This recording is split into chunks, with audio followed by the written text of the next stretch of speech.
નમસ્કાર મિત્રો, આપ સર્વેનો ધાર્મિક વર્લ્ડમાં હાર્દિક સ્વાગત છે। જેઠ મહિનાની અજવાળી અગિયારસને નિર્જળા એકાદશી અને ભીમ અગિયારસના નામથી ઓળખવામાં આવે છે અને કહેવામાં આવે છે કે ભીમ અગિયારસના દિવસે વિધિપૂર્વક વ્રત કરવામાં આવે તો આખા વર્ષની એકાદશીઓનો ફળ પ્રાપ્ત થાય છે। મિત્રો, આજે આપણે વાત કરીશું કે એકાદશીના દિવસે શું કરવું જોઈએ અને કયા કાર્યોથી બચવું જોઈએ। માટે આપ અમારી સાથે આ વિડીયોમાં અંત સુધી જોડાયેલા રહેજો અને મિત્રો, આપણી ચેનલ ધાર્મિક વર્લ્ડ પર હિન્દુ ધર્મને લગતા ધાર્મિક તેમજ આધ્યાત્મિક જાણકારીવાળા વિડીયો મૂકવામાં આવે છે। જો આપને આ પ્રકારના વિડીયો જોવા ગમતા હોય અને હજુ સુધી ચેનલને આપે સબસ્ક્રાઇબ ન કરી હોય તો સબસ્ક્રાઇબ જરૂરથી કરી નાખજો, જેથી અમે નવો વિડીયો મૂકીએ તો તેની જાણકારી આપને નોટિફિકેશન મારફતે મળતી રહે। મિત્રો, હિન્દુ ધર્મશાસ્ત્રમાં શરીર અને મનને સંતુલિત કરવા માટે વ્રત અને ઉપવાસના નિયમ બનાવ્યા છે। તમામ વ્રત અને ઉપવાસમાં સૌથી મહત્વ અગિયારસનું છે, જે મહિનામાં 2 વાર આવે છે, જેનાથી મન અને શરીર બંને જ સંતુલિત રહે છે। ખાસ કરીને ગંભીર રોગથી રક્ષા મળે છે અને યશ કીર્તિમાં વધારો થાય છે। એકાદશીનું વ્રત કરવાથી વ્યક્તિની ચિંતા અને મોહ માયાનો પ્રભાવ ઓછો થાય છે, ઈશ્વરની કૃપાનો અનુભવ થવા માંડે છે, પાપનો પ્રભાવ ઓછો થતો જાય છે અને મન શુદ્ધ થાય છે। મિત્રો, એકાદશી એ ભગવાન શ્રી હરિ વિષ્ણુને સમર્પિત છે અને એકાદશીના દિવસે કરવામાં આવેલ ધર્મ, કર્મ અને દાનનો વિશેષ ફળ પ્રાપ્ત થાય છે અને એકાદશીનું વ્રત વિધિપૂર્વક કરવામાં આવે તો મોક્ષની પ્રાપ્તિ થાય છે। એકાદશીના દિવસે વ્રત કથા સાંભળવામાં આવે છે અને એવું કહેવાય છે કે જો કોઈ કારણસર તમે એકાદશીનું વ્રત નથી કરી શક્યા તો એકાદશીની વ્રત કથા જરૂરથી સાંભળવી જોઈએ।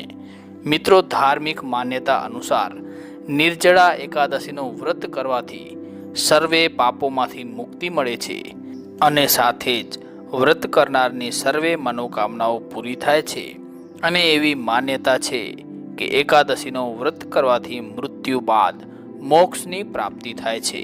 નિર્જળા એકાદશી વ્રત એ પ્રકૃતિના 5 પ્રમુખ તત્વોમાંથી એક જળની મહત્તા જણાવે છે। નિર્જળા એકાદશીના વ્રતમાં જળના કળશની વિધિવત પૂજા કરવામાં આવે છે। નિર્જળા એકાદશીના વ્રતમાં વ્રતી પાણી વિના સમય પસાર કરે છે અને આ સમય પ્રભુ ભક્તિમાં લીન રહેતો હોય છે। જળ ઉપલબ્ધ હોવા છતાં પણ તેને ગ્રહણ ન કરવાનો સંકલ્પ લેવું અને સમયાવધિ બાદ જ જળ ગ્રહણ કરવાથી જળની ઉપયોગિતા સમજાય છે। આ વ્રત કરનાર જળ તત્વની મહત્તાને સમજવા લાગે છે। મિત્રો, હવે વાત કરીએ કે નિર્જળા એકાદશીના દિવસે શું કરવું જોઈએ તેના વિશે। તો નિર્જળા એકાદશીના વ્રતના 1 દિવસ અગાઉથી જ માંસ, મદિરા, તમાકુ જેવા તામસિક અને માદક ખોરાક વગેરે જેવા ખાદ્ય પદાર્થોનું સેવન બિલકુલ બંધ કરી દેવું જોઈએ અને 10મી તિથિના દિવસથી જ સાત્વિક ભોજન જ લેવું જોઈએ। 10મી તિથિના દિવસે તમારે સાદો ખોરાક, પાણીવાળા ફળ અને પાણીનો સેવન વધારે કરવું જોઈએ, કેમ કે એકાદશીના દિવસે તમારે પાણી વિના વ્રત કરવાનું હોય છે। એટલા માટે તો આ એકાદશીનું નામ નિર્જળા એકાદશી રાખવામાં આવેલ છે। આ વ્રત સર્વે એકાદશીઓના ફળ સમાન ફળ પ્રદાન કરનાર છે। એટલા માટે તમારે માનસિક રીતે સ્વયંને મજબૂત રાખવું પડશે। આ સમયે ગરમી અધિક હોય છે, જેના લીધે તરસ લાગવી એ સ્વાભાવિક છે।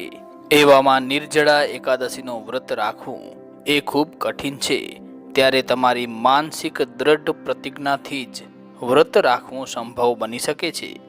નિર્જળા એકાદશીનું વ્રત કરનારે આત્મસંયમ અને બ્રહ્મચર્યનું પાલન અવશ્ય કરવું જોઈએ। એકાદશીના દિવસે જળથી ભરેલ કળશનું દાન અવશ્ય કરવું જોઈએ અને એકાદશીના દિવસે તરસ્યા લોકોને પાણી પીવડાવવું જોઈએ. અને આમ પણ જેઠ મહિનામાં જળદાન કરવાથી મહાપુણ્ય પ્રાપ્ત થાય છે. જો તમારે સ્વાસ્થ્યને લગતી કોઈ સમસ્યા હોય તો નિર્જળા એકાદશીનું વ્રત ન કરવું જોઈએ. અથવા તો જો તમને વ્રત કરવું જ હોય તો સ્વાસ્થ્ય નિષ્ણાતની સલાહ લઈ અને પછી કરવું જોઈએ, કેમ કે આ વ્રત કઠિન હોય છે. એકાદશીના દિવસે તમારા ઘરની છત પર કે પછી ખુલ્લામાં કે કોઈ ઝાડ નીચે પશુ પક્ષીઓ માટે પાણી અને ચણની વ્યવસ્થા કરવી જોઈએ. એકાદશીના દિવસે પૂજાના સમયે નિર્જળા એકાદશીની વ્રત કથાનું શ્રવણ અથવા પઠન કરવું જોઈએ, જેનાથી વ્રતનો પુણ્ય પ્રાપ્ત થાય છે. મિત્રો, હવે વાત કરીએ કે નિર્જળા એકાદશીના દિવસે કયા કાર્યો કરવાથી બચવું જોઈએ. તો નિર્જળા એકાદશીના દિવસે પાણી ન પીવું જોઈએ. પાણી પીવાથી તમારો વ્રત તૂટી શકે છે. એકાદશીના દિવસે જળનું દાન અને તરસ્યાઓને પાણી પીવડાવવું જોઈએ, પણ વ્રત રાખનારે પાણી ન પીવું જોઈએ. તમારા ઘરે આવેલ કોઈ તરસ્યાને પાણી પીવડાવ્યા વગર પરત જવા ન દો અને શક્ય હોય તો તેને ભોજન પણ કરાવો. તમારા મનમાં કોઈ પ્રત્યે ધૃણા, દ્વેષ, ક્રોધ ન રાખવું જોઈએ. કામ, ક્રોધ, મોહ, લાલચ જેવી ખરાબ આદતોનો ત્યાગ કરવો જોઈએ. આ સિવાય અન્ય એકાદશીઓમાં જે કામ કે વિચાર વર્જિત માનવામાં આવેલ છે તેનું પણ અનુસરણ આ નિર્જળા એકાદશીમાં કરવું જોઈએ. જેમ કે દરેક એકાદશીના દિવસે ભાત એટલે કે ચોખા, ચાવલ ખાવાની મનાઈ કરવામાં આવેલ છે, તથા કોઈને પણ માનસિક કે શારીરિક કષ્ટ પહોંચે તેવી દરેક ક્રિયાથી બચવું જોઈએ. નિર્જળા એકાદશીનું વ્રત પાપોમાંથી મુક્તિ મેળવવા માટે કરવામાં આવે છે. એવું માનવામાં આવે છે કે આ વ્રત કરવાથી ભક્તના જીવનના કષ્ટો દૂર થાય છે અને સુખની પ્રાપ્તિ થાય છે. પંચાંગ અનુસાર જ્યેષ્ઠ માસના શુક્લ પક્ષની એકાદશી તિથિએ નિર્જળા એકાદશી વ્રત કરવામાં આવશે. તો મિત્રો, અમને આશા છે કે આપને આ માહિતી જરૂરથી પસંદ આવી હશે. માટે વિડીયોને લાઈક જરૂરથી કરજો અને આ માહિતીને પોતાના પૂરતી સીમિત ન રાખતા તમારા મિત્ર સર્કલમાં વધુને વધુ શેર કરજો. જય શ્રી કૃષ્ણ.